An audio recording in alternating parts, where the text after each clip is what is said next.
우리 말씀은 사무엘상 보시겠습니다. 사무엘상 21장입니다.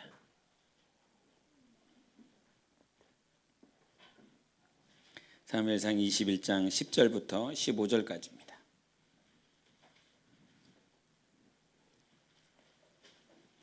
사무엘상 21장 10절부터 15절까지 이 말씀을 우리 함께 교독하도록 하겠습니다.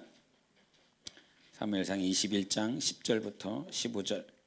그날에 다윗이 사울을 두려워하여 일어나 도망하여 가드왕 아기스에게로 가니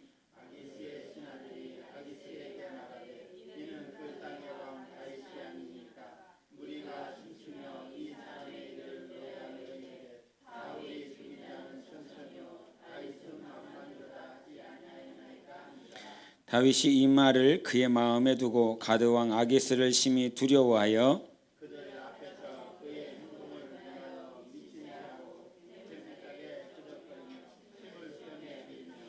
아기스가 그의 신하에게 이르되 너희도 보거니와 이 사람이 미치광이로다.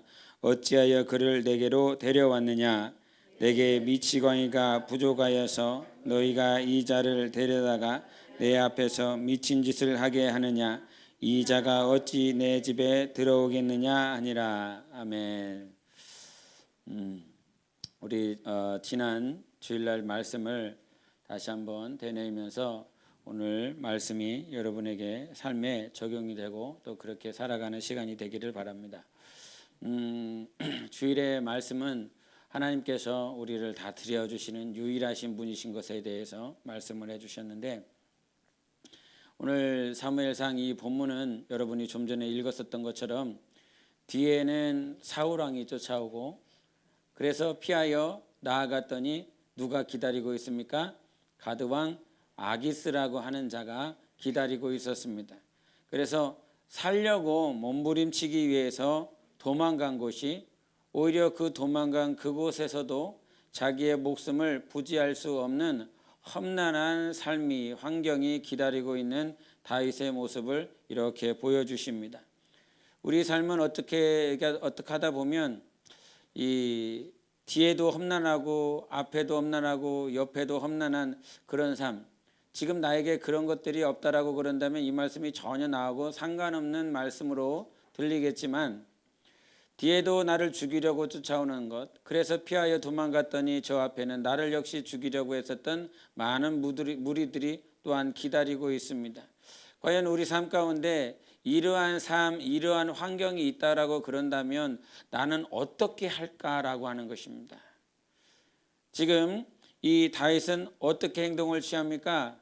자기가 살기 위하여 제정신임에도 불구하고 그 성문 대문에 극적거리고 문을 쾅쾅거리고 자기가 미친 체하며 자기 수염에 침을 흘리는 모습들을 이렇게 보여주고 있습니다.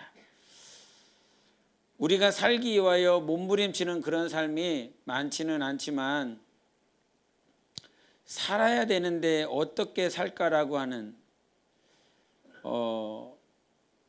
지금 동계 올림픽이 이렇게 진행되면서 요 며칠 전에 500m 여자 스케이팅, 스피드 스케이팅 하는 그것이 있더라고요. 그래서 이제 우리나라에서 이상화라고 하는 선수가 이제 마지막 전조, 그러니까 그 전조에서 스케이팅을 그 일본에서 제일 잘하는 고다이라라고 하는 그 여자가 먼저 스케이팅을 하고 난 다음에 맨 마지막 조에 이상화라고 하는 그 여자 선수가 스케이팅을 했어요. 그런데 그 전조에서 뛰었었던 그 일본 선수가 올림픽 기록인가 세계 신기록인가를 내면서 1등으로 들어왔습니다. 그리고 맨 마지막에 이상화 선수가 열심히 달렸는데 그 이상화 선수는 2등을 했더라고요.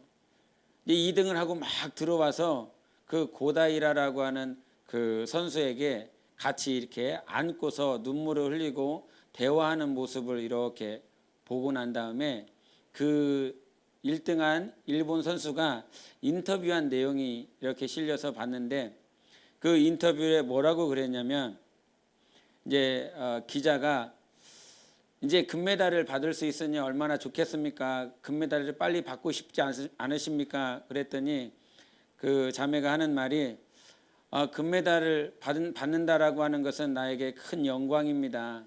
그런데 금메달을 받은 것도 중요한데 그보다 더 중요한 것은 이후에 어떻게 살아갈 것인가라고 하는 것이 더 중요합니다. 이 멘트를 잠깐 실어놨더라고요.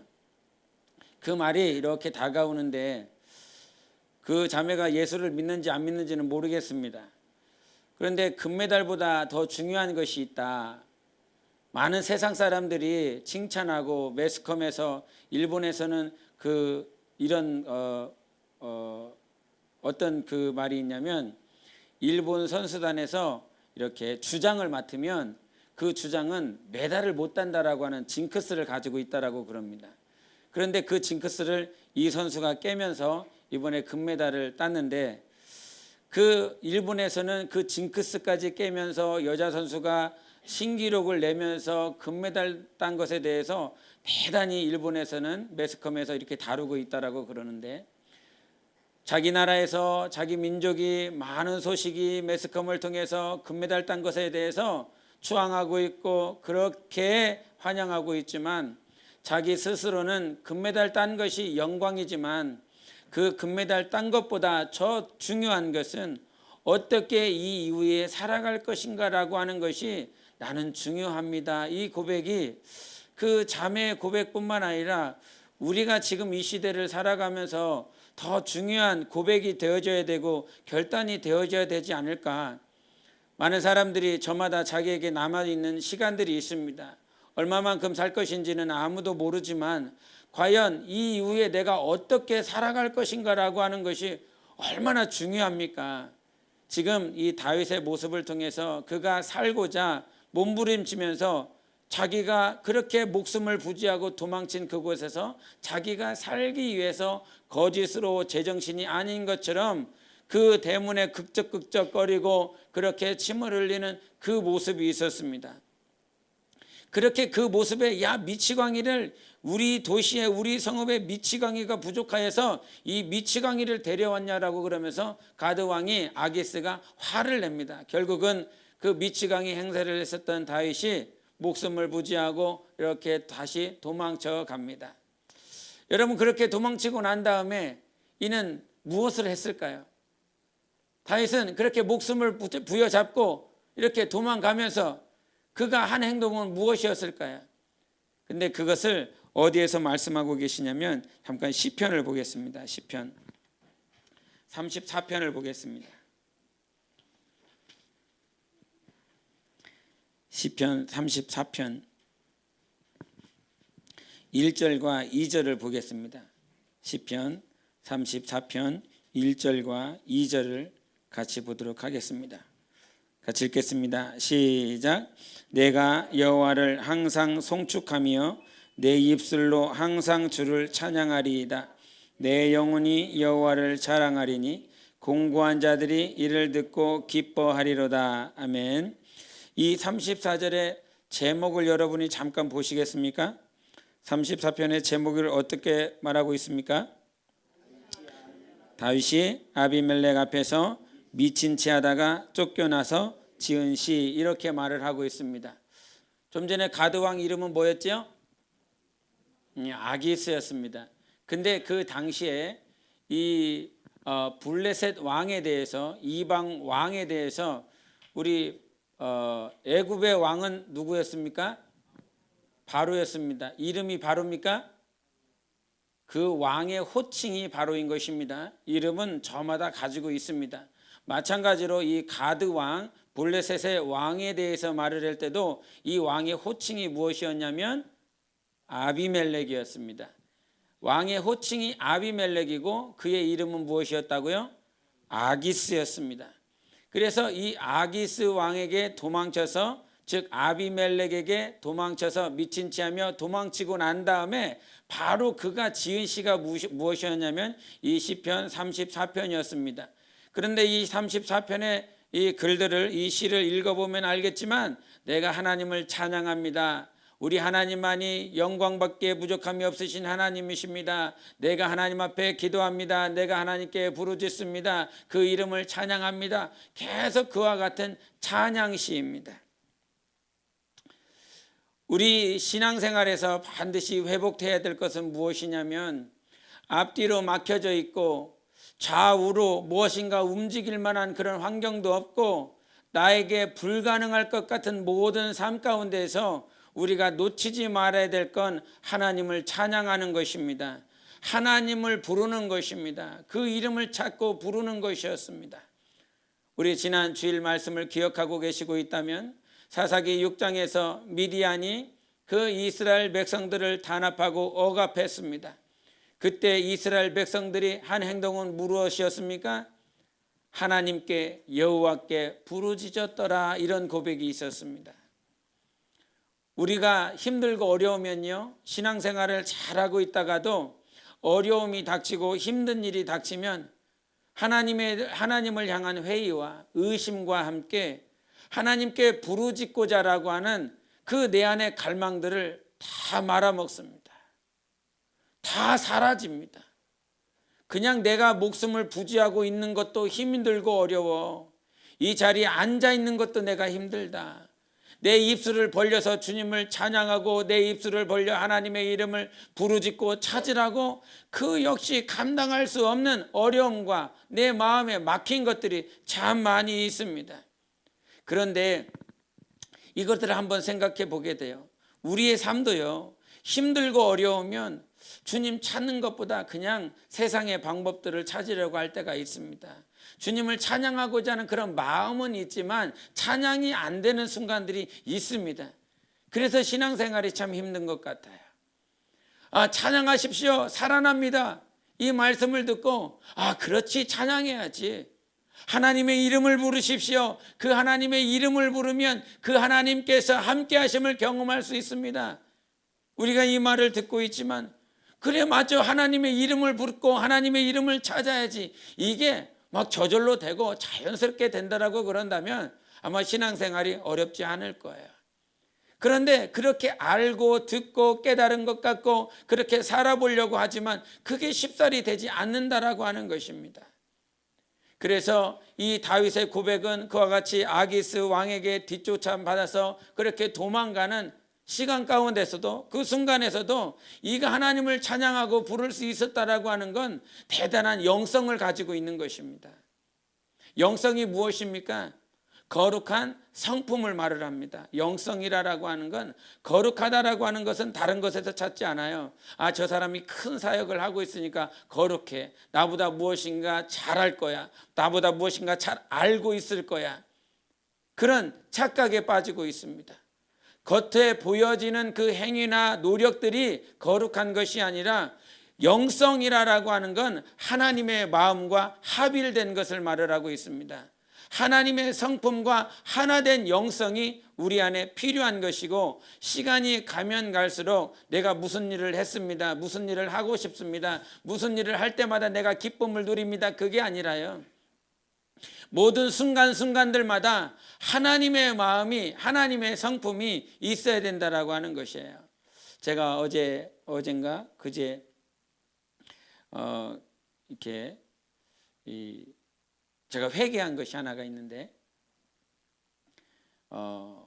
권사님과 이렇게 같이 이렇게 사물을 보다가, 이게 사물을 보는 그 과정 가운데서 제가 이런 말을 했습니다. 한국 땅에 계속 있지도 않을 사람인 것 같은데 이렇게 처리를 하고 이렇게 해야 될까, 그런 생각이 듭니다, 이런 말을 했습니다. 근데 그 말을 하고 나서 그때는 몰랐는데요. 그때는 몰랐는데 그날 밤에 제가 잠자리에 누워서 회개하면서 이제 기도를 하면서 그 생각이 나더라고요. 평상시에는 그런 생각이 잘 안 들었는데 나는 계속 한국에 살 사람 아니야. 언제까지 한국에 살 사람인지 몰라. 이런 고백을 그냥 가끔씩 제가 했었던 것 같은데, 어제 밤에는 주님께서 이렇게 쳐주시면서 그 말을 이제 하나님께서 상대방 입장에서, 권사님 입장에서 듣는다라고 그런다면 이 말이 어땠을까, 그런 생각을 잠시 주님께서 하게 하시더라고요. 교회 목회자고 몸에 이 교회된 머리의 역할을 하는 사람이 나는 언제 이 자리를 떠날지 모릅니다. 나는 언제 이 한국 땅을 떠날지 모릅니다. 이렇게 듣는다라고 그런다면 머리지 않습니까? 머리는 예수님이시지만 머리 역할을 하고 있는 목회자가 그런 말을 한다고 그런다면 만약에 내 아내한테 나 언제 이 집을 떠날지 몰라 이런다고 그런다면 그 아내 마음이 어떨까 그런 생각을 좀 이렇게 그날 밤에 주님이 좀 생각을 하게 하시더라고요.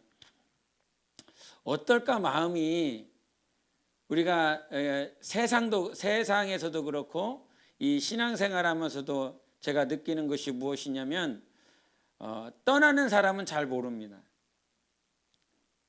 거기를 그 환경 그 삶을 떠나는 사람은 그냥 새로운 환경 새로운 변화된 그 삶이 있기 때문에 거기에 초점에 맞춰서 그냥 쭉 가버리면 아무런 문제가 되지 않습니다.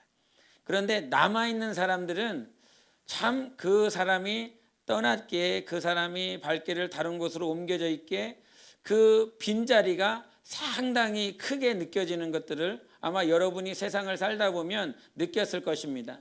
여러분의 아버지가 여러분의 어머니가 여러분의 사랑하는 친구나 자매들이 이 세상을 떠났든지 아니면 이사를 갔든지 어떤 환경들을 통해서 같이 있었던 사람이 그렇게 안 보이고 떠났을 때에 그 마음들이 떠난 사람은 모르지만 남아있는 사람들은 참 깊게 남겨져 있는 것을 보게 되면서 어제 그 밤에 주님 제가 혹여나 이렇게 그렇게 한 말이 나는 그냥 주님을 인정하고 나는 그냥 성령으로 살아야 된다라고 하는 이런 뜻에서 말을 한 것이지만 듣는 여러분들의 마음도 아마 그러시지 않았을까 그런 생각들 때문에 제가 어제 주님 앞에 회개를 하면서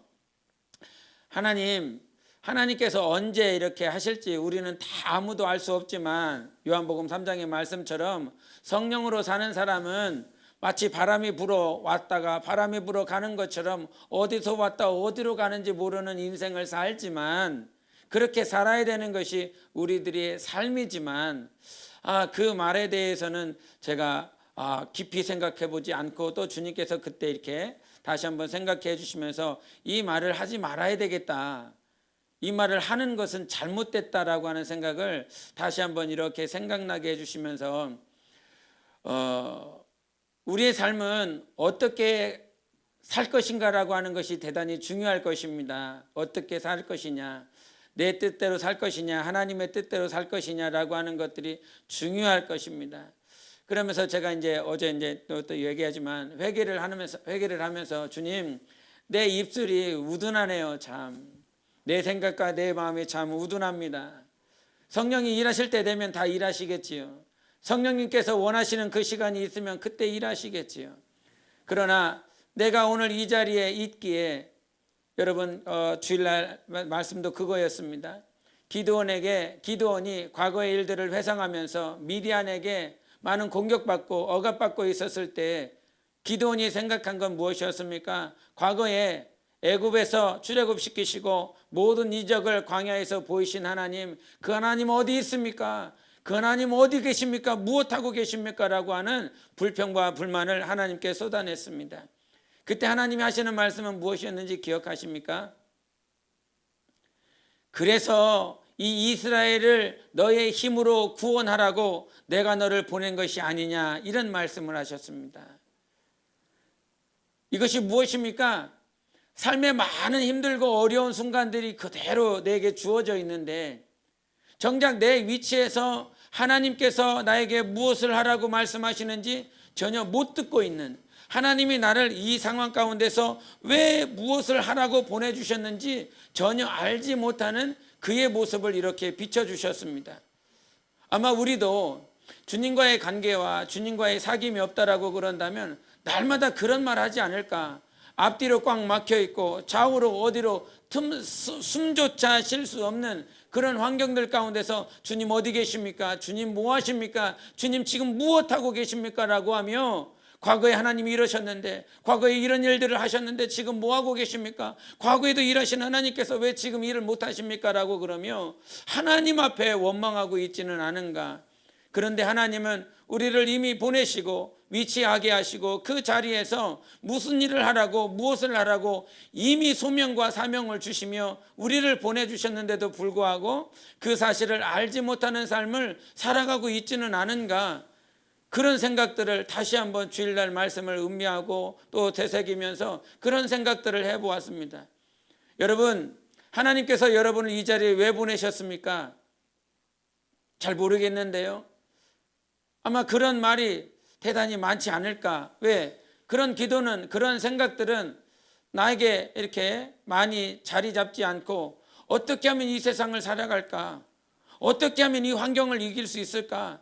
장래에 나의 가정들 아니면 내 자녀들, 나의 문제들에 대해서는 그렇게 기도하지만 하나님, 나를 이곳에 보내신 이유가 무엇입니까? 어떤 사명과 관련된 거 아닙니까? 사도 바울의 고백이 내가 내 목숨이 제 예루살렘에서 이 목숨이 끊어진다라고 할지라도 나의 사명은 저 예루살렘 땅에 가서 복음을 증거하고 나타내는 것이 나의 사명이었다라고 고백을 합니다. 우리 삶은 무엇을 먹을까 입을까 마실까 염려하며 문제가 있으면 기도하게 됩니다. 문제가 있으면, 어려운 문제, 내가 무엇을 먹어야 되는데 먹고 살아가야 될 문제가 있는데 그 문제가 닥쳤을 때 하나님, 나에게 이것이 필요합니다. 하나님, 직장의 문제가 이것이 있습니다. 이 직장의 문제를 해결해 주셔야 됩니다. 내 자녀의 문제가 생겼을 때 평상시에는 기도하지도 않다가다 자녀의 문제가 생기면 정말 자녀의 문제를 놓고 어떻게 해야 될까? 하나님 도와주세요. 하나님 도와주세요. 지혜를 달라고 기도하는 것이 우리들의 자연스러운 모습입니다. 그러나 우리가 등한히 하고 있는 건 하나님, 내 자리에서, 내 위치에서 하나님께서 보내신 이 자리에서 나를 무엇하라고 보내신 것입니까? 라고 하는 기도는 잘하지 않습니다. 왜? 그것은 급하지 않으니까. 내게 발등에 불 떨어진 문제가 아니기 때문에, 지금 내 발등에 불 떨어진 그 문제도 해결해서 바쁜데 그것을 기도한다라고 하는 건 나와 전혀 상관이 없는 모습. 그러나 이 다윗이 33편에 그와 같이 하나님을 찬양하고 고백할 수 있었던 그 삶은요, 이거라시라 생각을 합니다. 본문을 한번 잠깐 돌아가 보시겠습니까? 본문 사무엘상 21장 21장에 그렇게 도망갔습니다. 또 그렇게 아기스로부터 도망을 가고 난 다음에 이 다윗이 어디로 도망을 갔냐면 모압 땅으로 도망갔습니다. 가드는 어디였습니까? 가드는 이 지중해 서편에 있었던 블레셋 도시였습니다. 그래서 블레셋 도시의 그 국가로 들어가는 초입구에 있었던 것이 바로 가드라고 하는 성읍이었습니다. 근데 모압은 여러분이 아시는 것처럼 그 요단강 사해 오른편에 있었던 것이 모압이었습니다. 그러니까 많이 도망간 거죠. 서쪽에서 동쪽을 지나 이스라엘이라고 하는 동쪽을 지나서 이방 국가까지 도망갔습니다. 그 도망가서 이제 모압 왕을 만나는데 22장 3절을 한번 보겠습니다. 22장 3절 같이 읽겠습니다. 22장 3절 시작. 다윗이 거기서 모압 미스베로 가서 모압 왕에게 이르되 하나님이 나를 위하여 어떻게 하실지를 내가 알기까지 나의 부모가 나와서 상신들과 함께 깨하기를 청하나이다 하고 이 말을 하고 있습니다. 지금 모압 왕이라고 하는 건 이방이지요. 이방 왕입니다. 전혀 하나님과 상관없는 사람입니다. 하나님이 누군지, 여호와 하나님이 누군지 전혀 상관없는 그 왕 앞에서 고백하는 말이 이거예요. 모압 왕에게 이르되 하나님이 나를 위하여 어떻게 하실지를 내가 알기까지 나의 부모가 나와서 당신들과 함께 있게 하기를 청하나이다. 이런 고백을 하고 있습니다. 첫 번째 다윗이 고백하는 뭘 알고 있냐면, 다윗은 뭘 알고 있냐면요, 하나님은 나를 위하시는 분이시다는 거예요. 우리 삶에 다윗이 먼저 알고 고백한 건 우리가 하나님을 위하여서 살아갈 뿐만 아니라 하나님은 날마다 우리를 위하여 예비하시고 인도하시는 분이시라는 것입니다. 그 상황 가운데서 이 고백이 나왔다라고 하는 것이 더 중요해요.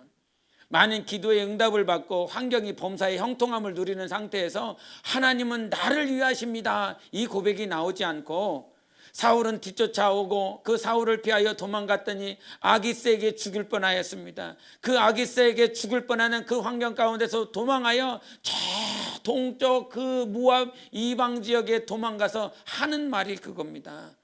형통하고 좋아서 정말 많은 사람들이 부러워하는 그 상황에서 이런 고백을 하는 것이 아니라 지금 내가 도망가고 힘들고 어려워 죽을 수밖에 없고, 자기의 부모님도 마찬가지거든요. 자기의 부모님도 위태로운 상황에 처해 있습니다. 그 상황을 어떻게 알 수 있냐면 22장 2절에 말을 하고 있습니다. 22장 2절 같이 읽겠습니다. 시작. 환난당한 모든 자와 빚진 모든 자와 마음이 원통한 자가 다 그에게로 모였고 그는 그들의 우두머리가 되었는데 그와 함께한 자가 400명가량이었더라. 아멘. 지금 여기에 모여있는 자들, 다윗과 함께하는 자는 환난당한 자요, 빚진 자요, 원통한 자들이 다 모여 있습니다. 그의 부모 역시도 환난을 당하고 고통을 당하고 비대 원통한 일을 당하여 지금 다윗 앞에 왔습니다. 자기가 죽는 그 환경과 어려움뿐만 아니라 자기의 부모도 힘들고 어려워 죽을 수밖에 없는 그 환경 가운데 있습니다. 그런데 그 환경임에도 불구하고 다윗은 알고 있는 것이 무엇이냐면 하나님은 나를 위하시는 분이시다, 나와 함께 하시고 나를 위하여 계획하시고 인도하시는 분이신 것을 알고 있습니다. 또한 더불어 알고 있는 것이 이의 삶의 신앙생활의 기준이 무엇이냐면 나를 위하여 어떻게 하실지를 내가 알기까지, 이 고백이야. 우리는 하나님의 뜻보다 내 뜻, 내 감정이 우선입니다. 내가 원하는 방향, 내가 하고 싶은 방향이 더 우선됩니다. 그런데 다윗은 그렇게 힘들고 어려운 그 정말 촌각을 다투는 그 순간에도 이방왕이 뭘 알겠습니까? 이방왕이 하나님에 대해서, 여호와에 대해서 말을 한다면 무엇을 인정하겠습니까? 전혀 상관없는 그 왕 앞에, 여러분도 신앙생활을 하다 보면 안 믿는 시부모에게, 안 믿는 친가 형제들에게 하나님은 이렇게 일하셨어, 하나님은 이렇게 도와주실 거야, 하나님은 이렇게 역사하실 거야, 그러면 하는 말이 무엇입니까? 너나 잘 믿으라고 그러죠. 무슨 하나님이 있느냐라고 그런 소리 듣지 않습니까? 하나님 소리, 하나님 그 소리도 말하지 말라라고 하는 것이 세상 사람들이에요. 그런 이방 왕 앞에서 하나님이 나를 위하여 어떻게 하실지를 내가 알기까지, 이런 고백을 한다라고 하는 것이 참 얼마나 놀라운지 몰라요. 우리가 이 세상에 살아가면서 정말 가장 기준이 되어야 될 것은 하나님이 나를 어떻게 인도하실지, 하나님이 나를 어떻게 하실지에 대해서 알고 나아가는 삶이 얼마나 중요합니까? 그러나 무턱대고 살아가는 삶이 아니라 하나님 나를 어떻게 하실 거예요? 하나님 나 어떻게 사용하실 거예요? 하나님 나 이 자리에서 하나님 나를 어떻게 하실 거예요? 그러나 그냥 하루하루를 살아가는 것이 우리 신앙인들의 모습 아닙니까? 그런데 우리가 항상 고쳐먹어야 될 것이 있습니다. 주님, 내가 오늘 이 순간을 아버지께서, 하나님께서 나에게 어떠한 계획과 어떠한 뜻을 두셔서 이 자리를 허락하셨고 이 자리에서 나에게 무엇을 원하셨는지 알아가는 그런 삶이 필요한데 우리는 전혀 그렇지 않다라고 하는 거예요. 이 주일에 기도원이 이런 고백을 하나님께 듣지 않습니까? 내가 이스라엘을 구원하라고 너를 보낸 것이 아니냐, 너의 힘을 다하여 이스라엘을 구원해라, 그래서 내가 너를 보냈다. 이 말씀을 전하면서 그날 이제 기도하며 제가 은혜가 됐습니다. 다른 문장이 아니라 기도를 하는 가운데 그래서 내가 너를 보냈다, 그래서 내가 너를 보냈다, 이 네 마디가 제 마음에 얼마나 이렇게 마음에 은혜가 됐는지 몰라요. 그래서 내가 너를 보냈다. 그런데 이제 제가 기도를 하면서 그 말씀이, 그 문장이 내게 너무나 은혜가 되는데 그래서가 중요한 거예요. 그래서 뭐가 있어야 그래서가 나오지 않습니까? 원인이 있든지 이유가 있든지 그래서 내가 너를 보냈다. 그래서 저는 지난 3일 동안 그래서가 뭐예요, 주님?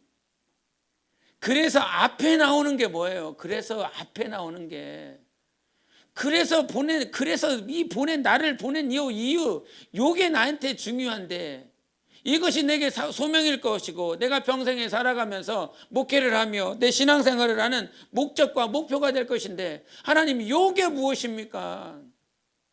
그런데 그것을 막 찾고 기도하다가 어떤 목사님이 써놓은 글을 딱 봤는데 그 글에 이런 말씀이 있었어요. 당신은 대형교회를 하고 있습니다. 한 2, 3만 명 되는 교회를 하고 계시는데 자기는 이렇게 개척을 해서 뭐 아무런 수고도 노력도 하지 않았는데 성도들이 막 밀려 들어오더래요. 개척하고 1년 지나 2년 지나 막 성도들이 그냥 밀려 들어오더래요. 그런데 어느 성도들 가운데서는 인격적으로 잘 다듬어진 사람들도 있지만 그 안에서는 막 아프고 병자고 막 암에 걸렸고 막 그런 사람들도 막 오더라는 거예요.